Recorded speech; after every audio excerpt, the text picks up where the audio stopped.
2026 সালে দাঁড়িয়ে যদি আপনি একটি নতুন ইউটিউব চ্যানেল তৈরি করেন, তাহলে সেই নতুন ইউটিউব চ্যানেলটিকে এই 2026 সালে দাঁড়িয়ে মনিটাইজেশন করতে হলে কিন্তু আপনাকে ইউটিউবের তরফ থেকে মনিটাইজেশন পলিসির মধ্যে কিন্তু একটা নতুন রুলসকে কিন্তু নিয়ে আসা হয়েছে।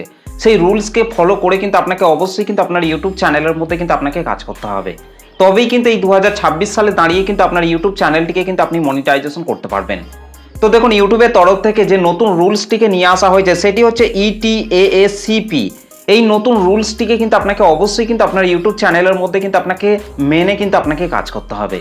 তবেই কিন্তু এই 2026 সালে দাঁড়িয়ে কিন্তু আপনার ইউটিউব চ্যানেলটি কিন্তু মনিটাইজেশন হবে।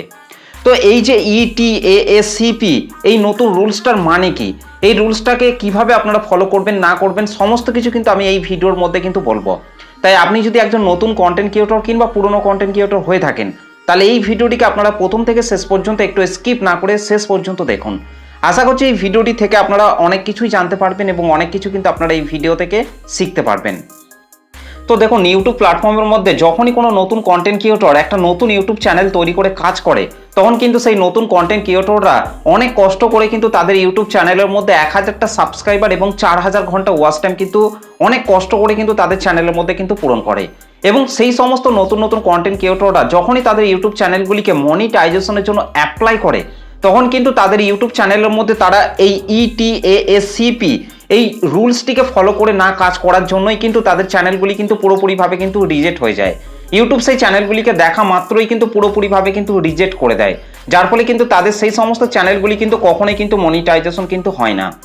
তো এই যে ETASCP এই রুলসগুলিকে যদি আপনারা ফলো করে যদি আপনারা আপনার ইউটিউব চ্যানেলের মধ্যে কাজ করেন, তাহলে কিন্তু আপনাদের ইউটিউব চ্যানেলগুলি কিন্তু 100% কিন্তু মনিটাইজেশন কিন্তু হয়ে যাবে। তো দেখুন, এই 6টি বিষয়ের প্রথমে যে বিষয়টি রয়েছে সেটা হচ্ছে অর্থাৎ এলিজিবিলিটি ক্রাইটেরিয়া। দেখুন, আমরা কিন্তু সবাই জানি যে একটা ইউটিউব চ্যানেলকে মনিটাইজেশন করতে গেলে সেই চ্যানেলের মধ্যে 1000টা সাবস্ক্রাইবার এবং লাস্ট 365 দিনের মধ্যে কিন্তু 4000 ঘন্টা ওয়াচ টাইম কিন্তু লং ভিডিও থেকে কিন্তু পূরণ করতে হয়।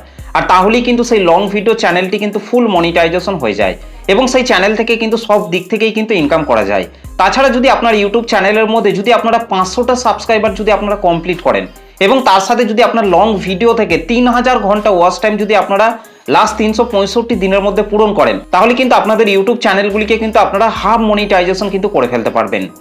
আর যারা শর্ট চ্যানেল তৈরি করে কাজ করছেন, তাদের শর্ট চ্যানেলের মধ্যে তারা যদি 1000টা সাবস্ক্রাইবার এবং লাস্ট 90 দিনের মধ্যে যদি 10 মিলিয়ন শর্ট ভিউজ যদি তারা পূরণ করে, তাহলে কিন্তু তাদের সেই শর্ট চ্যানেলটিও কিন্তু ফুল মনিটাইজেশন কিন্তু হয়ে যাবে।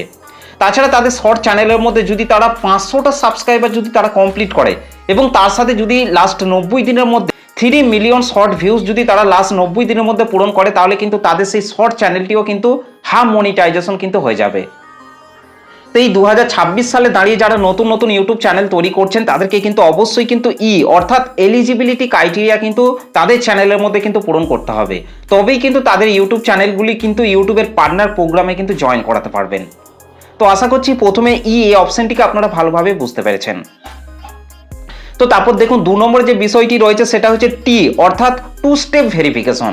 দেখুন, অনেক নতুন নতুন কন্টেন্ট ক্রিয়েটররা কিন্তু একটা চ্যানেল তৈরি করার পর তাদের ইউটিউব চ্যানেলের 2 স্টেপ ভেরিফিকেশনটিকে কিন্তু অনেকেই কিন্তু ইনেবল করে না, যার ফলে সেই সমস্ত নতুন নতুন কন্টেন্ট ক্রিয়েটররা যখন তাদের ইউটিউব চ্যানেলের মধ্যে অনেক কষ্ট করে 1000টা সাবস্ক্রাইবার এবং 4000 ঘন্টা ওয়াচ টাইম কিংবা 10 মিলিয়ন শর্ট ভিউজ পূরণ করে যখনই তারা তাদের ইউটিউব চ্যানেলগুলিকে মনিটাইজেশনের জন্য অ্যাপ্লাই করে, তখন কিন্তু ইউটিউব টিম কিন্তু তাদের চ্যানেলগুলিকে দেখা মাত্রই কিন্তু রিজেক্ট করে দেয়। কারণ তারা কিন্তু এই যে 2 স্টেপ ভেরিফিকেশন এইটাকেই কিন্তু তাদের চ্যানেলের মধ্যে কিন্তু ইনেবল করে না, যার জন্য কিন্তু ইউটিউব কিন্তু তাদের চ্যানেলগুলিকে দেখা মাত্রই কিন্তু পুরোপুরিভাবে কিন্তু রিজেক্ট করে দেয়। তো আপনি যে ইউটিউব চ্যানেলটিকে তৈরি করেছেন, সেই ইউটিউব চ্যানেলটির মধ্যে আপনাকে অবশ্যই কিন্তু আপনার ইউটিউব চ্যানেলের মধ্যে 2 স্টেপ ভেরিফিকেশনটিকে কিন্তু আপনাকে ইনেবল করতে হবে। তারপর 3 নম্বরে যে বিষয়টি রয়েছে সেটা হচ্ছে অর্থাৎ অ্যাডভান্স ফিচার। দেখুন, আপনি যে ইউটিউব চ্যানেলটিকে তৈরি করেছেন সেই ইউটিউব চ্যানেলের সেটিংসের মধ্যে কিন্তু আপনাকে চলে যেতে হবে এবং সেটিংসের মধ্যে যাওয়ার পর কিন্তু আপনাকে অবশ্যই কিন্তু আপনার চ্যানেলের অ্যাডভান্স ফিচার সেটিংসগুলিকে কিন্তু আপনাকে অবশ্যই কিন্তু ফুলফিল করতে হবে। আপনার নিজের ফেস ভ্যালু দিয়ে চ্যানেল হিস্টোরির মাধ্যমে কিন্তু আপনাকে অবশ্যই কিন্তু আপনার চ্যানেলের অ্যাডভান্স ফিচার অপশনগুলিকে কিন্তু আপনাকে ইনেবল করতে হবে। এমনকি আপনার ইউটিউব চ্যানেলটিকে কিন্তু আপনার একটা মোবাইল নাম্বার দিয়ে কিন্তু আপনার চ্যানেলটিকে ভেরিফাই করতে হবে, আর তাহলেই কিন্তু আপনার চ্যানেলে অ্যাডভান্স ফিচার অপশনটিও কিন্তু ইনেবল হয়ে যাবে। তো তারপর 4 নম্বরে যে বিষয়টি রয়েছে সেটা হচ্ছে অর্থাৎ অ্যাডসেন্স অ্যাকাউন্ট। দেখুন, আমরা যখন আমাদের ইউটিউব চ্যানেলগুলিকে মনিটাইজেশনের জন্য অ্যাপ্লাই করি, তখন কিন্তু সেই ইউটিউব চ্যানেলগুলি মনিটাইজেশন হয়ে যাওয়ার পর কিন্তু সেই চ্যানেলের মধ্যে যে ইনকামগুলি হয় সেই ইনকামগুলিকে ব্যাঙ্ক অ্যাকাউন্টে নিয়ে আসার জন্য কিন্তু আপনাকে অবশ্যই কিন্তু একটা নতুন অ্যাডসেন্স অ্যাকাউন্টকে কিন্তু আপনাকে তৈরি করতে হবে। কিংবা আপনার যদি আগে থেকে কোনো অ্যাডসেন্স অ্যাকাউন্ট তৈরি করা থাকে যদি আপনার নামে, তাহলে সেই অ্যাডসেন্স অ্যাকাউন্টটিকে কিন্তু আপনাকে চ্যানেলটিকে মনিটাইজেশন করার সময় কিন্তু আপনাকে সেই অ্যাডসেন্স অ্যাকাউন্টটিকে কিন্তু আপনাকে লিঙ্ক করতে হবে। তবেই কিন্তু আপনার সেই ইউটিউব চ্যানেলের মধ্যে যে ইনকামগুলি করবেন সেই ইনকামগুলি কিন্তু অ্যাডসেন্স অ্যাকাউন্টের মাধ্যমে কিন্তু আপনার ব্যাঙ্ক অ্যাকাউন্টে কিন্তু আসবে। তো সেই জন্য কিন্তু আপনাকে অবশ্যই কিন্তু আপনার ইউটিউব চ্যানেলের মধ্যে যখন আপনারা মনিটাইজেশনের ক্রাইটেরিয়া পূরণ করে ফেলবেন, যখন আপনার ইউটিউব চ্যানেলটিকে মনিটাইজেশনের জন্য অ্যাপ্লাই করবেন, তখন একটা নতুন অ্যাডসেন্স অ্যাকাউন্টকে তৈরি করবেন এবং সেই অ্যাডসেন্স অ্যাকাউন্টটিকে আপনার ইউটিউব চ্যানেলের সাথে লিঙ্ক করতে হবে। ওকে, তো আশা করছি আপনারা এই পর্যন্ত আপনারা ভালোভাবে বুঝতে পেরেছেন। তো তারপর 5 নম্বরে যে বিষয়টি রয়েছে সেটা হচ্ছে সি, অর্থাৎ কমিউনিটি গাইডলাইন স্ট্রাইক। দেখুন, আপনার ইউটিউব চ্যানেলটিকে যখন আপনারা মনিটাইজেশনের জন্য অ্যাপ্লাই করতে যাবেন, তখন কিন্তু আপনার ইউটিউব চ্যানেলের মধ্যে কোনো রকম কমিউনিটি গাইডলাইন স্ট্রাইক কিন্তু আপনার চ্যানেলের মধ্যে অ্যাক্টিভ থাকা যাবে না। যদি আপনার ইউটিউব চ্যানেলের মধ্যে কোনো রকম কমিউনিটি গাইডলাইন স্ট্রাইক যদি আপনার চ্যানেলের মধ্যে অ্যাক্টিভ অবস্থায় থাকে, তাহলে সেই মুহূর্তে কিন্তু আপনার চ্যানেলটিকে কিন্তু আপনি মনিটাইজেশনের জন্য কিন্তু অ্যাপ্লাই করতে পারবেন না। যখন আপনার ইউটিউব চ্যানেলটি থেকে কমিউনিটি গাইডলাইন স্ট্রাইকটা উঠে যাবে, তারপর কিন্তু আপনি আবারও কিন্তু আপনার চ্যানেলটিকে মনিটাইজেশনের জন্য কিন্তু অ্যাপ্লাই করতে পারবেন। তো আশা করছি আপনারা এই 5 নম্বর সি অর্থাৎ কমিউনিটি গাইডলাইন স্ট্রাইক এই বিষয়টিকেও আপনারা ভালোভাবে বুঝতে পেরেছেন। এবং ফাইনালি 6 নম্বরে যে বিষয়টি রয়েছে সেটা হচ্ছে পি, অর্থাৎ ইউটিউব পলিসি। দেখুন, ইউটিউব প্ল্যাটফর্মের মধ্যে যদি আপনি একটা নতুন ইউটিউব চ্যানেল তৈরি করে যদি আপনি কাজ করতে আরম্ভ করেন, তাহলে কিন্তু আপনাকে অবশ্যই কিন্তু ইউটিউবের সকল পলিসি সম্পর্কে কিন্তু আপনার সঠিক ধারণা কিন্তু আপনার থাকা লাগবে। এই 2026 সালে দাঁড়িয়ে যদি আপনি একটি নতুন ইউটিউব চ্যানেল তৈরি করেন, তাহলে কিন্তু ইউটিউবের সমস্ত পলিসিগুলিকে কিন্তু আপনাকে সবার আগে কিন্তু আপনাকে জানতে হবে। কোন পলিসিগুলিকে আপনাকে ভালোভাবে লক্ষ্য করে কাজ করতে হবে না করতে হবে, সমস্ত কিছু কিন্তু আপনাকে সবার আগে কিন্তু আপনাকে জানতে হবে। তবেই কিন্তু আপনি একটা ইউটিউব চ্যানেলকে মনিটাইজেশন করে কিন্তু সেই চ্যানেলের মধ্যে দীর্ঘ সময় পর্যন্ত আপনি কাজ করতে পারবেন। আর যদি আপনি ইউটিউবের পলিসিগুলি সম্পর্কে যদি আপনি সঠিকভাবে না জেনে থাকেন, তাহলে কিন্তু এই 2026 সালে দাঁড়িয়ে কিন্তু আপনি কখনোই কিন্তু ইউটিউবের মধ্যে কিন্তু টিকে থাকতে পারবেন না। যে কোনো সময় কিন্তু ইউটিউবের তরফ থেকে কিন্তু আপনার চ্যানেলের মধ্যে গাইডলাইন স্ট্রাইক আসতে পারে কিংবা কপিরাইট স্ট্রাইকও আসতে পারে। তো সেই জন্য কিন্তু আপনাকে ইউটিউবের সমস্ত পলিসিগুলিকে কিন্তু আপনাকে সবার আগে জানতে হবে এবং সবার আগে জেনে বুঝে তারপর কিন্তু আপনাকে সেই চ্যানেলের মধ্যে কন্টেন্ট তৈরি করে কিন্তু আপলোড করতে হবে। দেখুন, অনেক নতুন নতুন কন্টেন্ট ক্রিয়েটররা কি করে, তাড়াহুড়ো করে কিন্তু একটা ইউটিউব চ্যানেল কিন্তু তৈরি করে ফেলে এবং তারা কিন্তু সেই ইউটিউব চ্যানেলটিকে তৈরি করার পর কিন্তু তাদের ইউটিউব চ্যানেলের মধ্যে যেমন তেমন কিন্তু ভিডিও তৈরি করে কিন্তু আপলোড করতে কিন্তু আরম্ভ করে দেয়।